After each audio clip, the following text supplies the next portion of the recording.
Hi everyone, আসসালামু আলাইকুম রহমতুল্লাহ। আজকে হচ্ছে আমি গরু মাংস রান্না করছি, বোনা বোনা টাইপের। তো আমি কিভাবে রান্না করছি সেটা আপনাদেরকে আমি রেসিপি শেয়ার করব। তো আমার রেসিপি কেমন হয়েছে দেখে একটু কমেন্ট করে জানাবেন। এদিকে হচ্ছে আমি গরু মাংস নিছি, গরু মাংস রান্না করব আজকে। এখানে হচ্ছে পেঁয়াজ কুচি, আদা রসুন, তারপর তেজপাতা, দারচিনি আর গরম মশলা নিছি আমি। বিসমিল্লাহির রহমানির রহিম। সরিষার তেল দিয়ে রান্না করব।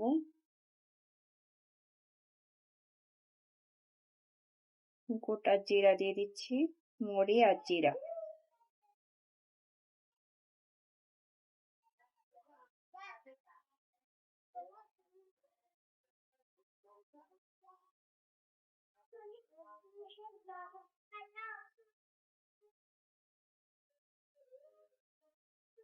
পেঁয়াজ আর আদা রসুন দিয়ে দিলাম।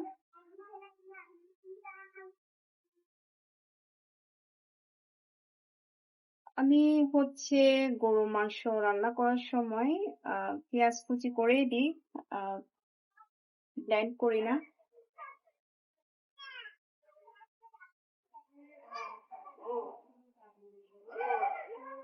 দুই চামচ হচ্ছে লাল মরিচের গুঁড়া, 1 চামচ হলুদের গুঁড়া, 2 চামচ হচ্ছে মশলার গুঁড়া, সামান্যটুকু হচ্ছে গরম মশলা, স্বাদ মতো হচ্ছে লবণ। ভালো করে মশলাগুলা কষানোর পর হচ্ছে আমি মাংস দিয়ে দিব।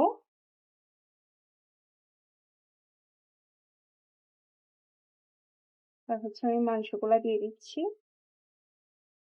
এখানে হচ্ছে 1 কেজির মতো আছে মাংস।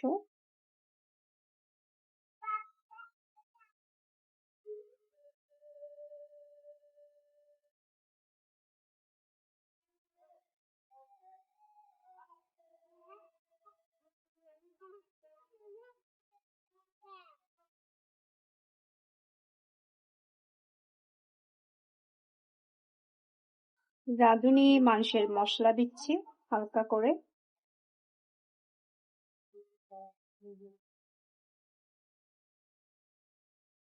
ভালো করে কষানোর পর হচ্ছে আমি পানি দিব।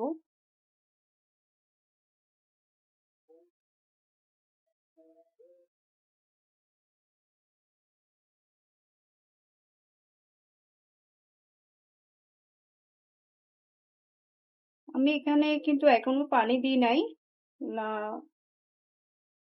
কারণ আমি হচ্ছে এগুলা একটু বোনা বোনা টাইপের করব, তার জন্য। আস্ত কয়েকটা মরিচ দিয়ে দিচ্ছি আমি।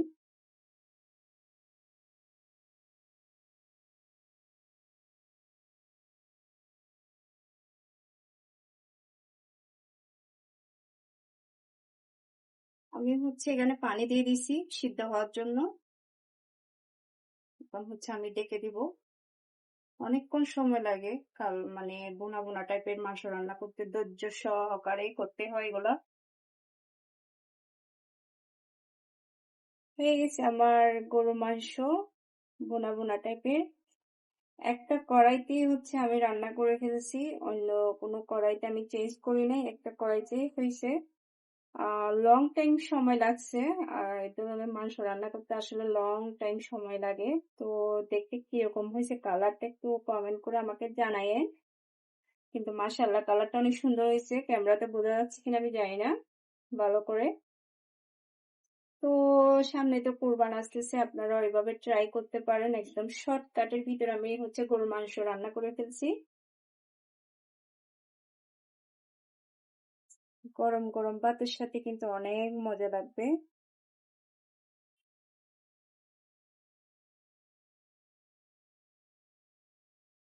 মনে হচ্ছে আমি একদম সরিষার তেল দিয়ে রান্না করলাম।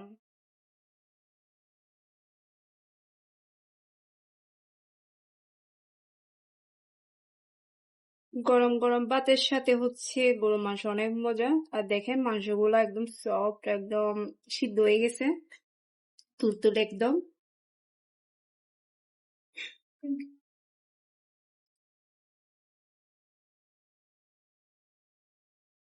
বিসমিল্লাহ। অনেক মজা হয়েছে। আলহামদুলিল্লাহ।